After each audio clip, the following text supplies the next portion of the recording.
Good evening, everyone. Before we begin, I would like to note that tonight's event is being recorded so that others who are unable to attend the event can still benefit from what we discuss. If you do not wish to be a part of this live event, as it is recorded, you can disconnect or hang up at this time. Now I would like to welcome everyone to this virtual town hall, which is being hosted by Congressman Sanford Bishop. The Congressman represents Middle and Southwest Georgia. I am Kenneth Cutts, the Congressman's District Director and Acting Chief of Staff, and I will be moderating tonight's event. The purpose of tonight's event is to discuss and answer questions about Georgia's Emergency Rental Assistance Program and how landlords and tenants can participate and benefit from it. Following an overview of the program, we will answer questions from the audience. There is a Q&A button at the bottom of the Zoom window. When you click on that button, a box will appear in which you can type your question. I will either read the question aloud or invite the person to ask their question aloud, and we will unmute you. You can submit your questions at any time during this program. Now let's begin with an overview of the Emergency Rental Assistance Program. Without further ado, Congressman Bishop will introduce tonight's panelists and start the discussion. Congressman Bishop. Good evening. I want to welcome everyone attending this virtual town hall this evening and those who are interested in learning more about the rental assistance program in place designed in response to the COVID-19 pandemic. Tonight, we will be talking about the Emergency Rental Assistance Program so that landlords and tenants may become more familiar with this new program. After providing general information about the program and addressing some common questions about it with tonight's panelists, we will open the event up to questions from our audience. To get things rolling, I'd like to first introduce our panelists.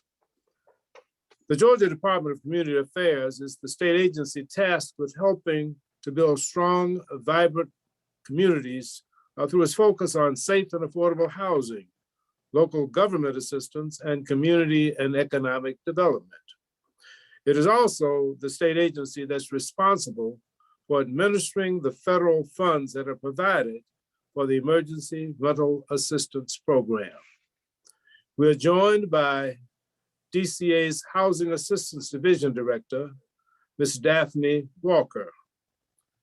We're also joined this evening by Stephen Davis, the Director of Government Affairs at the Atlanta Apartment Association and the Georgia Apartment Association.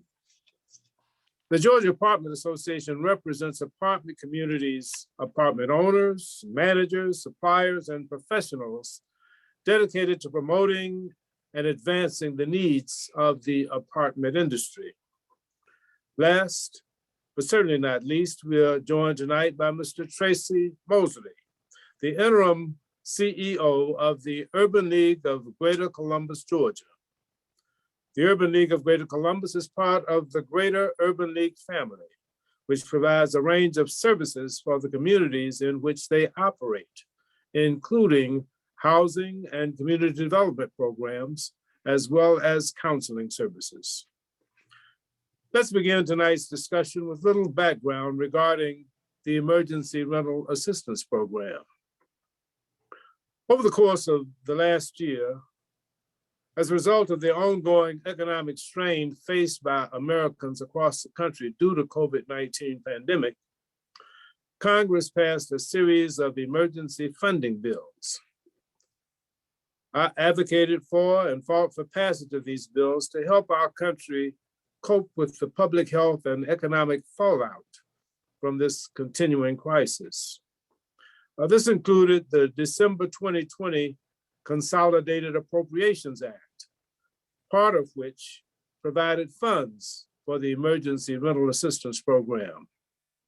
That bill provided an initial $25 billion for the program.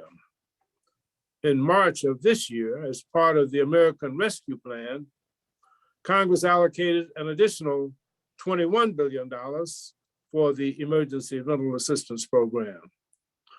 These funds were then distributed to the states and the territories, including Georgia, where state agencies are responsible for administering the program at the local level. As a member of Congress and a member of the House Appropriations Committee, I also want to make sure that these funds are getting to those who need them, while also ensuring that states are acting as good stewards of these federal dollars. So I'm hosting tonight's event to make sure that the residents of Middle and Southwest Georgia are aware of this program and can learn how they can participate in it. I'd like to turn the program back over to Mr. Kenneth Cutts, District Director and Acting Chief of Staff, who will moderate the discussion of this program in greater detail. Kenneth? Thank you, Congressman. Daphne, the first question is going to you. Can you tell us what exactly the Emergency Rental Assistance Program is and what benefits are available to Georgians? Thank you, Congressman Bishop, for giving DCA the opportunity to participate today, and I'm happy to answer that question, Kenneth. What I will say is I do want to talk with you a little bit about how this came into being. The Congressman has shared it, but then it was incumbent upon us in the state of Georgia to figure out a way to implement what Congress passed. And so what we did in the state of Georgia was to create the Georgia Rental Assistance Program as a statewide program to provide rental and utility assistance to individuals who've been impacted by COVID-19. At the same time that DCA received an allocation of $552 million for the entire state, there were also 12 other jurisdictions who had populations of $200,000 or more, who also had the opportunity and did receive funding under these two grants of funding from Congress. And so what we had to look at was how do we provide these services throughout the state and also work in partnership with those jurisdictions to make sure that we're touching every Georgian when we're looking at how to distribute these funds. And so what I can share is that we worked in collaboration with the 12 jurisdictions. We meet with them every 2 weeks to really talk about what we're doing in not only the 12 jurisdictions that they cover, but throughout the state to provide funding. And we also made sure that we were kind of universally providing our funding according to the congressional mandate. So what it allows for at this point is anybody in the state of Georgia who was impacted under the COVID-19 pandemic, either during the pandemic, which would be our ERA2 funding, which was a $437 million allocation, or for ERA1 that was due to indirectly or directly the COVID-19 pandemic. You can receive funding for rental assistance and utility assistance. And so we tell people that if you have been impacted financially since March of 2020, you are eligible likely for this funding as long as you meet some requirements. Those requirements include not only providing us basic information like an ID, so we know who we're providing funding to, your lease agreement to show the landlord-tenant relationship, and then also some income information to make sure that you're meeting one of the federal requirements, which is that your income be 80% or less of the average median income for your area. If you're unaware what that average median income is, when you go to our portal, which is georgiarentalassistance.ga.gov, there are a set of pre-screening questions that allow you to put in your zip code, and it'll identify the average median income for your area. And then once you go into the portal, ask you a series of questions to determine your eligibility for the funding. If in fact you're eligible, we will pay up to 18 months of rental assistance. And Commissioner Christopher Nunn, who is the commissioner for the Georgia Department of Community Affairs, along with my team in the Housing Assistance Division, recognize the importance of not limiting funding for individuals throughout the state. When we initially started this program, we had a $15,000 cap on funding, but recognizing the need, we now have no cap from a financial perspective on the funding, and it is limited only to 18 months of funding. And so what this allows for the average citizen is the opportunity for you to have your rental arrears paid from the time of March 2020 to the present, if you have been unable to do so as a result of the pandemic. We also have partnered with Georgia Power and other utilities to make sure that not only is that rental assistance paid, but your utilities are paid as well. And so that's pretty much what's required for you to get funding under the program. And again, I'll remind people that it's at georgiarentalassistance.ga.gov is the portal that you access to apply. So Daphne, let me just ask a follow-up question. Can someone receive future rent payments? Yes, we absolutely will pay any arrears that are currently there for a particular tenant. But what we also do under the DCA's program is we will pay 3 months of future rent. So when we pay the arrears, as long as that 3 months of future rent does not exceed the 18-month cap, we will also guarantee 3 months of future rent after we paid the arrearage. And we do that for a number of reasons, largely because that guarantees the landlord that tenant will be able to continue to make payments for the next 3 months. And it also gives the tenant a 90-day window to really try to get back on their feet and put themselves in a position to afford their safe and affordable housing.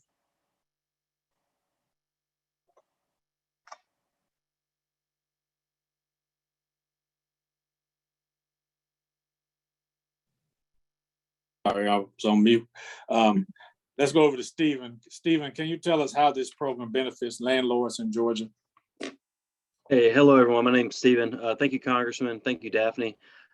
Thinking, no, yeah, our landlords are very receptive to this.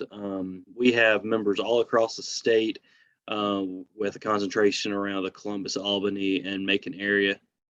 But yeah, I mean, it benefits them because right now there's been some people who have, we like maybe it's on the eviction moratorium, but just have not paid their rent for the past 18 months. Some of that is because of they were out of work, but some of that was just some miscommunication on what exactly the eviction moratorium meant. But this is a chance for our landlords and our members to become whole. I think that's been the biggest concern is that while government and the world shut down, everyone went home. And when they came home to our members.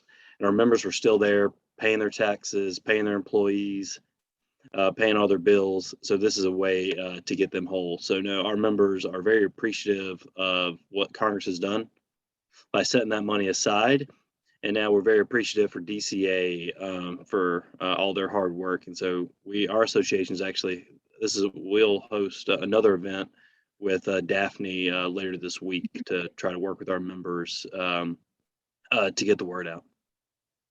So Stephen, I have 2 follow-up questions for you. If a landlord applies for the program, will that money be deposited directly into that landlord's bank account? If the tenant or the resident applies to, then yes. Yeah, the way DCA is doing it, they're using ACH account to where that if the as soon as the paperwork's done, the money goes straight to their account. I think on the rare circumstance, Daphne said she would actually cut a check, but I think they're actually trying to just get it through the ACH account. But yeah, it takes 2 people. So it takes both the landlord applying for it and the resident applying for it. But yeah, so I think but as soon as the money is approved, it goes into their account. Okay, the next follow-up. Go ahead, Daphne. I'm sorry. And Kenneth, just to make sure we're clear on that, we do, to Stephen's point, understand the importance for landlords to get their payments quickly and also for tenants to have their rent paid quickly. And so we do encourage ACH transactions. We process payments every single day at 9:30 in the morning so that we can make sure that it's hitting those bank accounts as quickly as possible. We will cut a check for anyone who is unbanked. So if it's someone that does not have a bank account, and the only way that they can get the funding is for them to have a paper check, we will do that. They can also simply request a paper check if they want, but we're trying to encourage people to really focus on ACH transactions because that's the easiest way for us to get it into accounts. And also we don't have to deal with some of the other travesties that might happen, right? Misdelivered mail, someone taking something out of a mailbox, things like that. So we do encourage ACH transactions, and we try to get those funds into an account with basically in about 2 days. Once we make those payments, it's usually in that person's account. Okay, next follow-up question, Stephen. Can a landlord send in multiple applications for different properties? Yes, and we've actually been working, we actually just last week had a case we were working on a major landlord here in Atlanta that was trying to work with Daphne to do that. So yeah, I think it's just as many case, I can call them cases or applications, whatever you want to call them. They can open up as many as they need to. We would like to see if there's a way to, and I know Daphne probably would too, there's a way to bundle those. If Congress wants to, I'll do a little bit of lobbying here. If Congress wants to change it a little bit and allow for a little easing of the restrictions, you could have, because the landlords know how much money they're missing. And I wouldn't say the problem, but one of the extra steps that has to be taken is getting the tenant involved. And for whatever reason, sometimes the tenant doesn't want to, there's a miscommunication, maybe they don't qualify, but for whatever reason, there's still going to be a large amount of people that their rent isn't going to be covered because of this. But yeah, so they can open up as many applications as they need to. Okay, thanks, Stephen. The next question I want to direct is to Tracy Mosley. What is the importance of avoiding eviction from a tenant's perspective? Yeah, that's really key. You know, we get calls, it's almost on a daily basis now, of trying to navigate, because one of the problems we're seeing is that the tenants are calling up and they are just completely overwhelmed. Number one, they might be 3, 4, 5, 6 months behind on their rent, and they're completely overwhelmed and intimidated by the potential, you know, amounts of paperwork that has to occur in order for them to get this. So we're stepping in immediately, and I've already had conversations with Daphne, and we're stepping in immediately to help navigate that through, to help make it a smoother transition. Help, you know, Daphne and her team has done a remarkable job. I know in the Columbus area, they've already made an impact. But, you know, we want to step up those efforts even more, because there are folks out there that are hurting, folks out there that are, you know, running scared because of eviction. The moratorium has been lifted, so they don't really know where to turn. So we're stepping in from the Urban League standpoint and helping them to navigate through that process. So Tracy, let me just ask this follow-up question. What other resources are available in the Columbus area for tenants that may be struggling financially?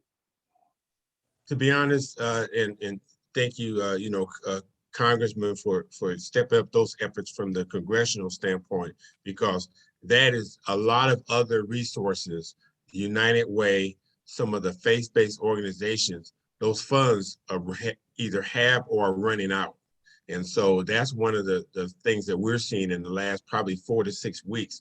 Those resources have been drained substantially. So we're really putting all our efforts into really having folks come in, fill the paperwork out. You know, once we get trained, Daphne and her team is going to train us, but we're really going to put all our focus into really utilizing and leveraging these resources as quick as possible. Okay, thank you, Tracy. I want to go back to Daphne for another question. How can tenants and landlords apply for the program, and explain to us what documentation is needed? Sure, thanks, Kenneth. I want to say that it's really not a lot of documentation, but we do need this minimal amount of documentation to ensure that we're good stewards of the funds that Congress has allocated to us. And so what you will require if you're a tenant, we need a state ID. It can be a state ID, a driver's license, passport, some type of identification. Income documents for everyone who is over the age of 18 and in the household. If that person is unemployed, we have an income waiver form that you fill out, which basically says, I don't have any income. That's submitted in lieu of those income documents and meets that requirement. After that, all we need is a past due rent notice or utility notice, a copy of the lease, and then we have a hardship form that basically the Treasury requirements requires to determine that you're at risk of homelessness. And so What that attestation form basically says is that you've suffered financial hardship during the COVID-19 pandemic. And as a result of that, you need this assistance.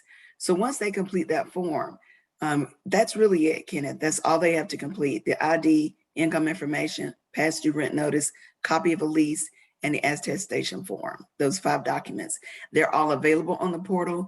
And if they actually enroll on the portal, as opposed to sending us a paper application, then all of that can be completed in the portal. The other thing that's important to know is that our portal can be accessed from cell phones, from tablets, from regular computers. If you are an individual that does not have access to technology or the internet, we've identified partnerships like the one that we're about to engage in with the Urban League, where there are people that will assist you with uploading your documents and making sure that you're able to get your application completed. We partner with Georgia Legal Services Program, and that is a statewide agency that provides services to civil services to people that are indigent. So if you're already in the eviction process, they can not only assist you with the application, but based upon the funding that we're giving them, they will also provide attorneys to represent anyone who's subject to eviction free of charge. It's free of charge to the tenant, but it is being paid for through the funding provided to the Georgia Rental Assistance Program. On the landlord side of it, what's required is some type of identification for the person who is acting on behalf of the landlord, or a management agreement, proof of ownership of the property, a statement of delinquent rent, which is basically just the ledger saying how much they owe, and then a W-9 and your banking information. So when you really think about it, Kenneth, very little bit of information is required, just enough for us to get the payment to someone, and to make sure that we're honoring the Treasury requirements about waste, fraud, and abuse, right? We're making sure that we're getting the money into the hands of the right people that are in need of the funding. And so those are the preliminary documents, the only documents that are required of tenants and landlords to get the funding. Okay, just a few follow-up questions. What happens if a tenant is unable to produce some of the required documentation? Per the Treasury guidelines, the tenant can also do what are called self-attestations. And so if they're unable to produce that documentation, we have other forms that they complete, like I mentioned, the income waiver that they can complete saying, I don't have access to these documents. And it can be for whatever reason. Sometimes it's because the people they were employed with are no longer in business, right? So they can't get a W-2, or they can't get their last 3 pay stubs, or whatever it is. If it's something like that, we do have self-attestation forms that they can complete. That becomes a part of their application, and it satisfies those requirements. We're still able to disperse the funds. The only thing that we will not accept a self-attestation form for at this point is a lease agreement. But even if there's no lease, we do allow them to show us that there's a history of them making payments to this person for rent. And if both people sign a document saying that they are in a landlord-tenant relationship, we then will work with them as it relates to that as well. Our goal, Kenneth, is to get the funds into as many people's hands as we can who need the assistance. And so what we tell everybody is go ahead and apply. And if it's a document that you don't have, our team will work with you to see what's necessary to get the funding and sources out. Can you give us the DCA website again? GeorgiaRentalAssistance.ga.gov. GeorgiaRentalAssistance.ga.gov. And 2 more questions. If you can tell us, how long, if an application is complete, how long does it take from the start of the process to the finish of the process? Well, it generally should take anywhere from 3 to 4 weeks max. And that's assuming everybody has turned in their documentation. So one of the challenges I know that we've had, Kenneth, and we're actually working with Stephen, as well as a number of landlords, property owners, and the like who are renting to tenants, is to go ahead, if you're a landlord, and register.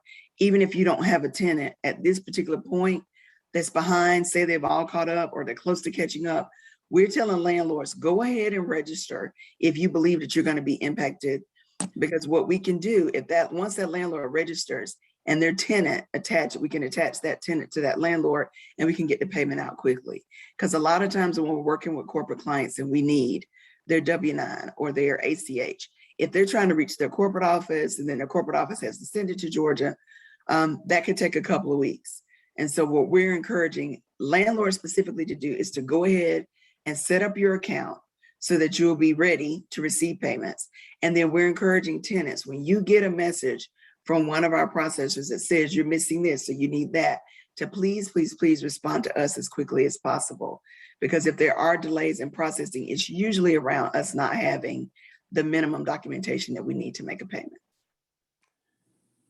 Okay, so we'll move on to our last question before we get into the public question and answers. It's for Stephen. Stephen, the question is, why is it beneficial for a landlord to respond to the Department of Community Affairs if a tenant submits an application? Makes again the money easier.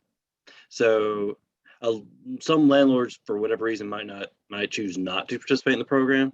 But if they do that way, they can get the money easier. If not, then the resident can get the check for the back rent, and there's nothing that is going to force the resident to use that money for their rent. So if the landlord wants to get their rent paid, then they need to work with DCA to set up the paperwork from their end. So we're encouraging all of our members to be a part of it. We had Daphne came to our state convention that we just had last week and spoke, and she'll be speaking to our members again on Thursday about it as well. So we're encouraging all members to participate in the program. Okay, one follow-up question, Stephen. If a tenant out of the unit, can a landlord still apply for unpaid rent? I won't defer to Daphne for that one. Okay. Currently, the way that the legislation is written, it does not allow a tenant who has moved, a landlord, to recover if a tenant has in fact left the unit. And that's why we're really, really trying to encourage landlords to go ahead and elect to participate in the program. Because if in fact we can get your application processed before that tenant vacates, then we can, of course, make a payment to that landlord. The other thing that he talked about is the legislation and Treasury guidance is very clear that if a landlord elects not to participate, then we have to make direct-to-tenant payments. And we do make direct-to-tenant payments to DCA. We give the landlords the time frame required per the Treasury to respond. And if they do not respond, we get the ACH form for that particular tenant. We make a direct payment to the tenant with the hopes that they will then take that money and pay their rent so that they can remain housed. And so, at the end of the day, that's our focus, Kenneth. And I know, GRA is one program that we do, but DCA, all we do is housing, everything from Section 8, which is our housing choice voucher program. A lot of people recognize the Section 8, our home mortgage program, all of that comes through DCA. And so our overall goal is always, whether it's GRA or any one of our other programs, is to keep people housed. Okay, thank you. Now that we provided a general overview of the Emergency Rental Assistance Program and discussed how it can be used by landlords and tenants, we are going to open the floor to questions about this program to the audience. If there are points about which you want more information or clarification about a question that has already been asked, this is a great opportunity to do that.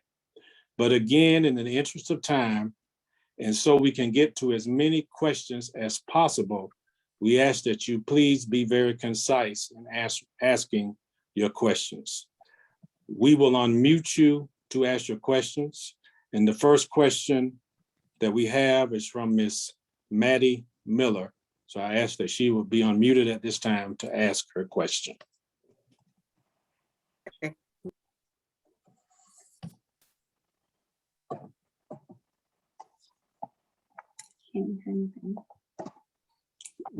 Ms. Miller, I think you're still muted. Okay. Can Can you hear me now? Yes, ma'am, we can. Okay.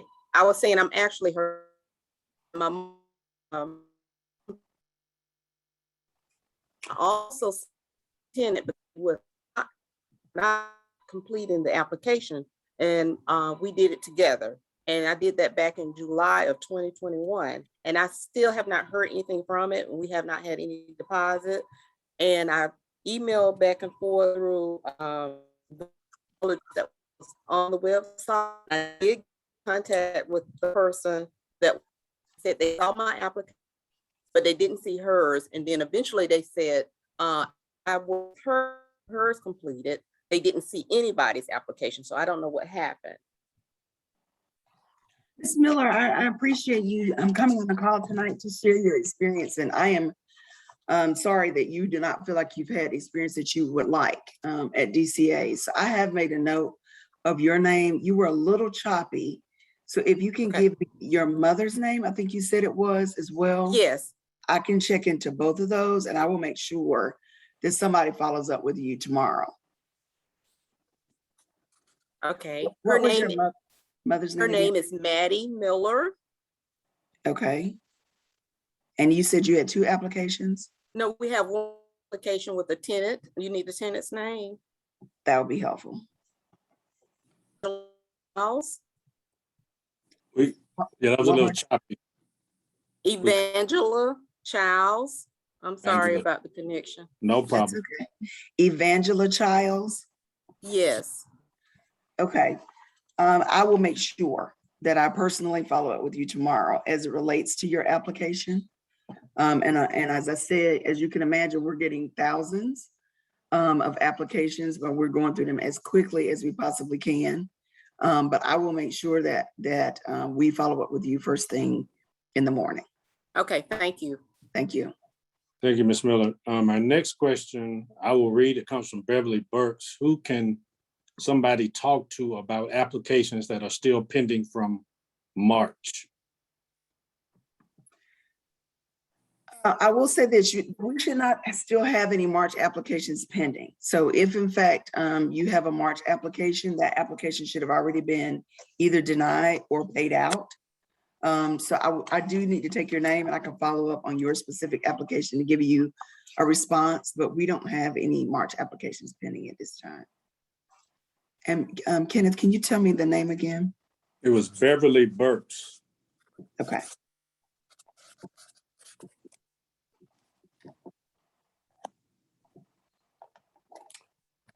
Okay, our next question, I didn't get the last name, but her first name is Nadine. Can we unmute Nadine?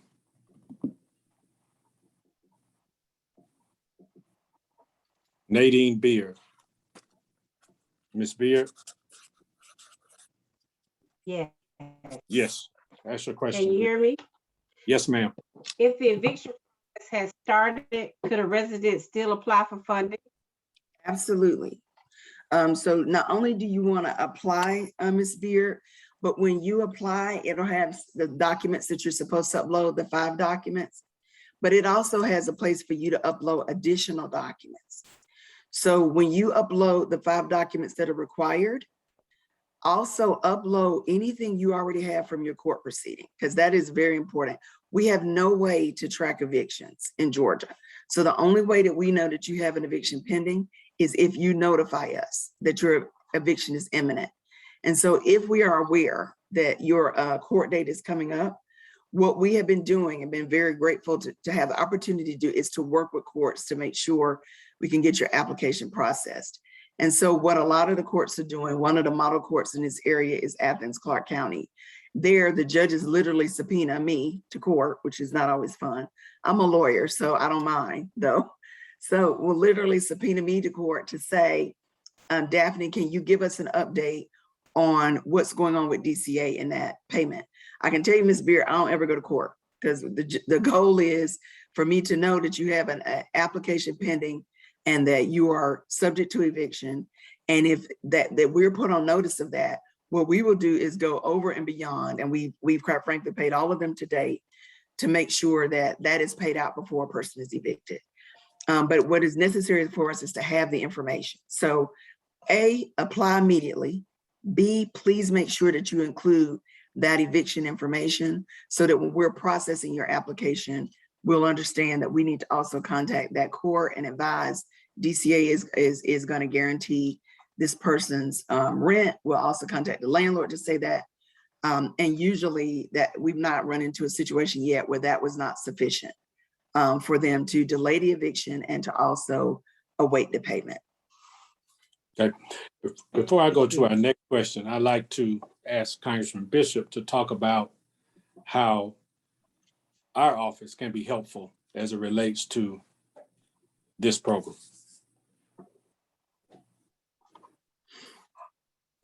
Thank you very much for the question, because it gives me an opportunity to talk about the constituent services that our congressional offices try to provide.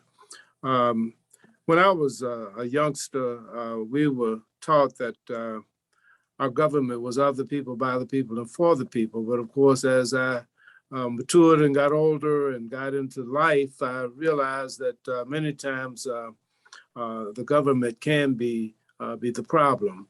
And so my goal in getting into public service was to be able to make our government be user-friendly so that it actually, in fact, can work for and in behalf of the people. And to that end, in our congressional office, we have constituent services, and we have people that are sitting, waiting to be able to help you negotiate issues that you may have with various government agencies, particularly federal agencies. And of course, that means that you contact our office. And of course, we will then do our dead level best with your permission, which we get through a privacy release that you give us, to interact and to help you navigate whatever issues you're having with that particular federal agency. And I'm going to ask our acting chief of staff, Mr. Cutts, if he would just tell you the website and the phone numbers that you can call. You can reach out to our offices so that we can assist you in any problems that you might have negotiating with various federal agencies, because we want to make that process as user-friendly as we can possibly make it, which is one of the reasons why we're having this town hall, because we want all of our constituents to be able to have access to the resources and the services of your government. So Mr. Cutts, would you give them the information on how they can reach out to our office and talk with someone who can help them navigate the issues they might have with the government agency?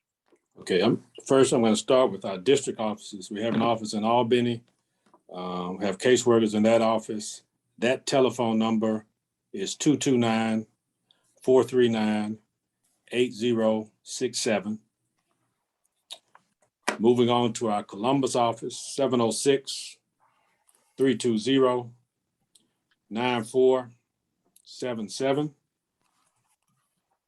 Our Macon office, 478-803-2631. And our Washington, D.C. office, 202-225-3631.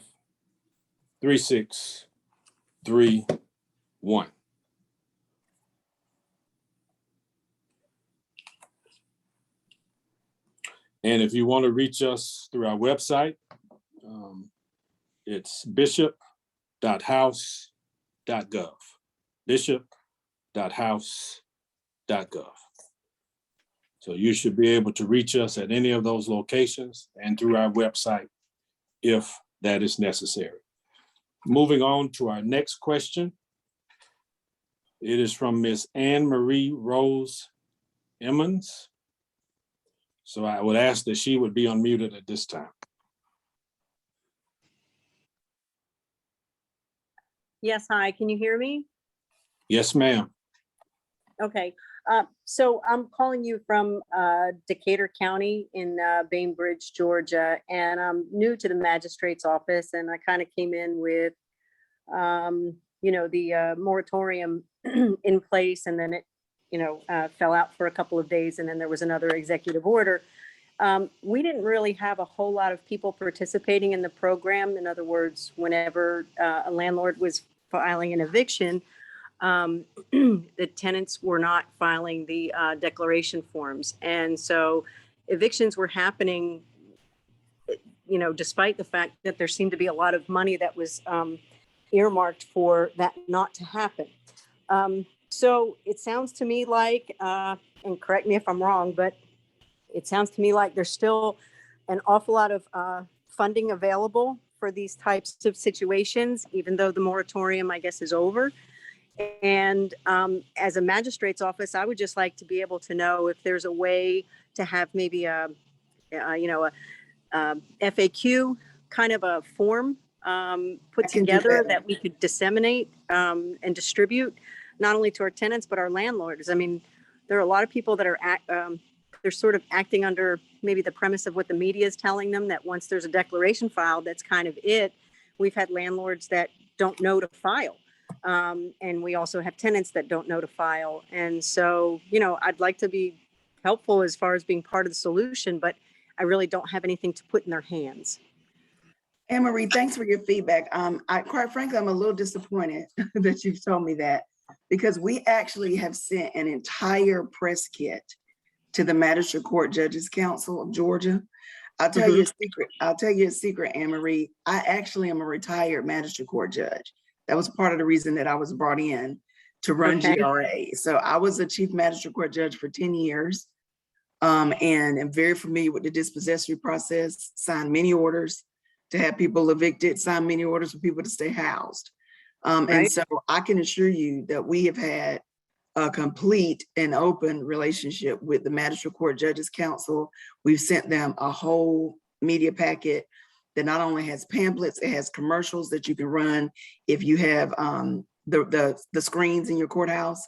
It has handouts that can be given out that have QR codes and everything else associated with them. So I would love to get that packet in your hand. And it's quite frankly a matter of me just sending an email to you. So if you will send me a private message with your email address. Absolutely. I will email it to you so that you all can have it in Decatur County. But I do want you to know that we have already sent out that press packet actually 3 times, because we also, when we upgraded, updated our information with regards to ERA2 and the allocation that we received, they received another press packet for that. But I'm happy to get that information to you. Okay, and not to just so you know, I mean, I'm only at this for 8 weeks, so I just kind of got in there, and I'm just sort of trying to deal with whatever is on the ground. And I know that we don't have anything on our counters, we don't have anything to distribute. I don't know if that's a disconnect between maybe the council and the locals, or if our locals just weren't doing it. But I mean, I'm in there now, so if there's something that I can put out there to let landlords and tenants know that this program is still available, because I think a lot of people think that now that the executive order was struck down, that it's kind of dead in the water. So so that would be very helpful. I'd appreciate it, and I'll send you my email. Thank you. Sounds great. Thank you. Thank you. Our next question comes from Ms. Margaret Davis from Blakely, Georgia. If you could please unmute Ms. Davis.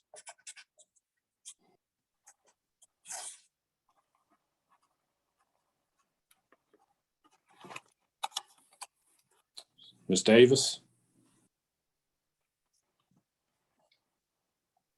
Is she still on the call?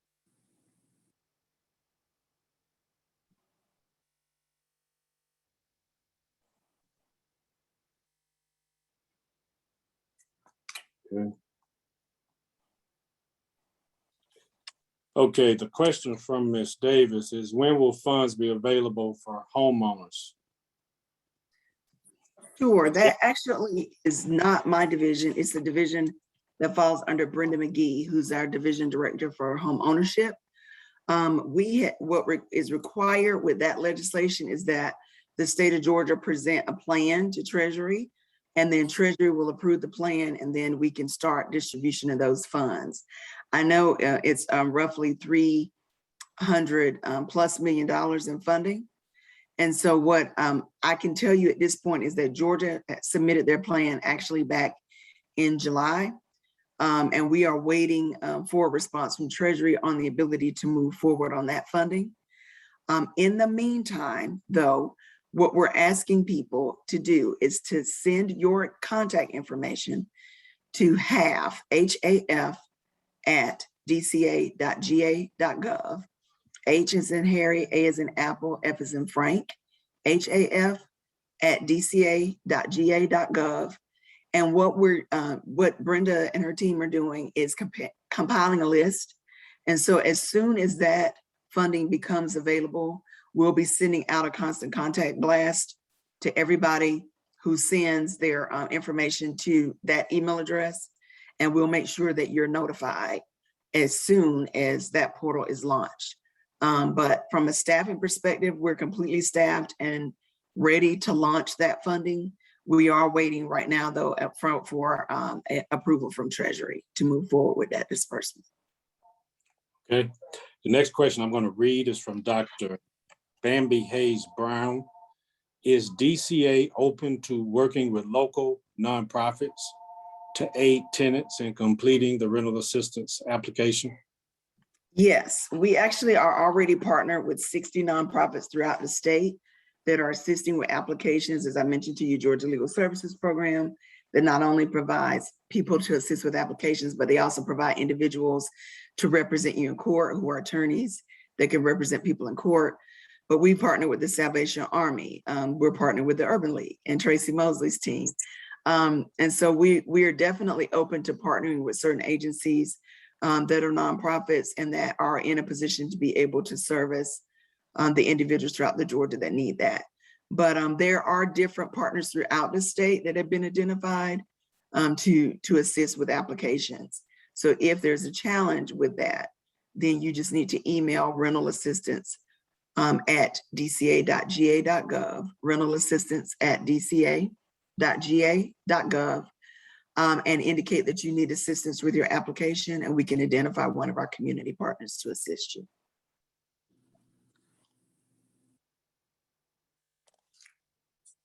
Yes, Daphne. Another question is, they want to share your contact information again.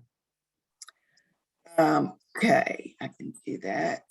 If you want my email address or you want the email address, the rental assistance program. Rental assistance program. Rental assistance at dca.ga.gov, rental assistance at dca.ga.gov. And the reason I asked that question, because if you email me, quite frankly, I'm going to forward it to the rental assistance email address and ask them to follow up. Right.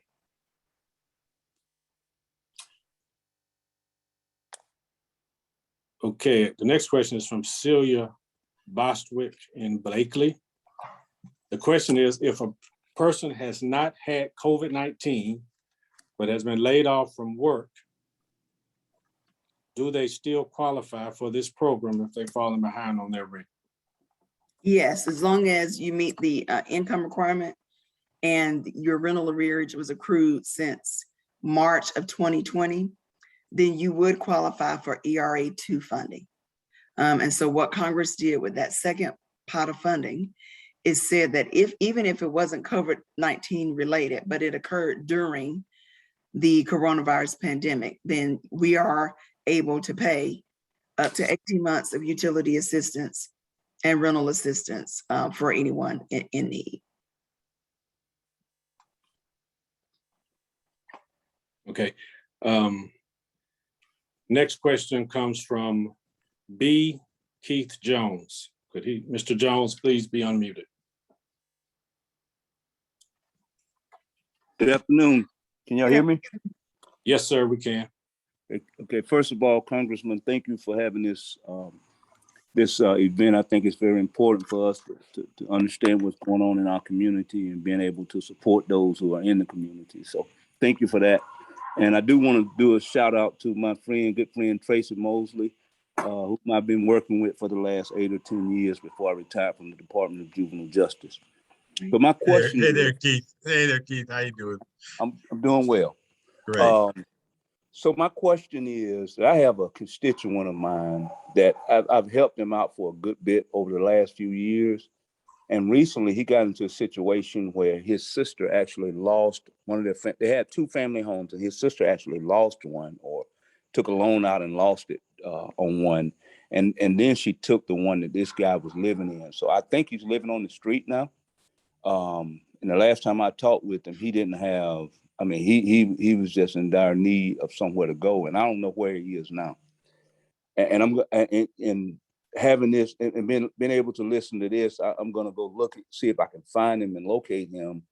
And if I'm successful at locating him, what's your guidance? Does he qualify? And what's your guidance for me in order for him to engage somebody? Then on top of that, he has some mental health issues in his past. Sure. So what we, on the other side of what we do, as I said, I run the Housing Assistance Division. And so part of what I'm responsible for is the Georgia Rental Assistance Program, which we're obviously here to talk about tonight. The other part of what I'm responsible for is the Office of Homelessness and Special Needs Housing. And so on that side of what we do in DCA, if in fact he's homeless, then we can identify one of our providers to work with him to get stable housing. So what normally happens, just like we got this funding from Treasury, we receive funding from HUD and other agencies, and we distribute that funding to partner agencies throughout the state. And we monitor them for the federal government to make sure that they're providing those resources to the appropriate people that deserve it throughout the community. And so what I will tell you is if you will email homelessinfo at dca.ga.gov and provide his information, they can put him in contact with partner agencies in Columbus, because I'm assuming he's in Columbus, that could assist. But if it's not Columbus, they have the list for our whole state. So they can put you in contact with the partner agency in that area that can assist him with going through the continuum of care and looking at what he needs. We also have a program with DBHDD, which is the Department of Behavioral Health here in the state of Georgia, and developmental disabilities. So if in fact it is something that is as a result of some type of mental health challenge, then we would also put them in contact with DBHDD to make sure that they get the appropriate services. So that email address is going to be homelessinfo at dca.ga.gov. I got it. Thank you. Welcome. Okay, we have a question for Tracy Mosley, and this question is, can you expound a little bit more on what the Urban League of Greater Columbus does to help with this particular issue and other issues in the Chattahoochee Valley? Absolutely. Thank you so much, Congressman, and as well as Kenneth. I'm very fortunate because, you know, the Urban League, I came in at the right time. Started in January as the interim CEO. Spent about 11 years with the Urban League of Greater Atlanta. The great news is that there's only 2 affiliate offices in Georgia, Atlanta and Columbus. So I feel very fortunate to be leading this organization. As of next year, we will be 50 years old in the community of Columbus. We'll be 50 years old, and the Urban League stands on about 5 pillars, and it's housing and community development, workforce development, helping people in the community get better jobs. It's about jobs and workforce development. So we're bringing a lot of training that's going to be brought to the district and to the area. Entrepreneurship. Last week, we just kicked off a brand new entrepreneurship program that we partnered with Truist Bank, and we're going to be training 50 small businesses to either grow their business or to start their business. And so we've got funding for that. We got people that help start their business and grow their business. Also, we have home buying workshops that helps first-time home buyers every month get into their first home. We train you in every aspect of buying your first piece of property, your first home.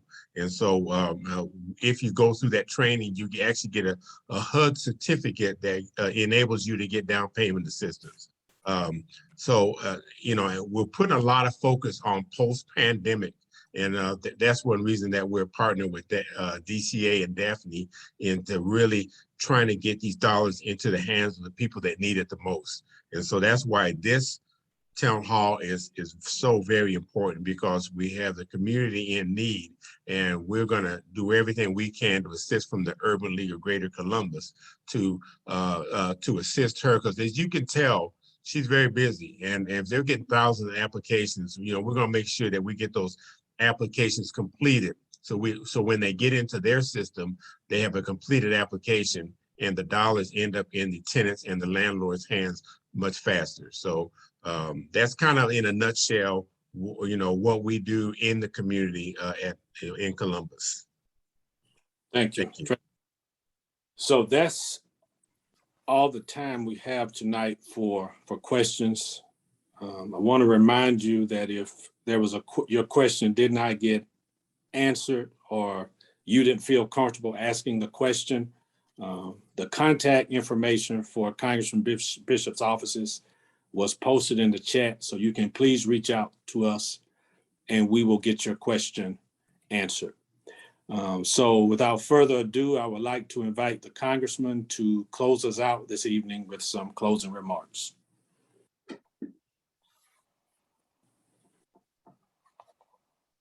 Thank you very much, Kenneth. I want to thank our panelists for tonight's discussion.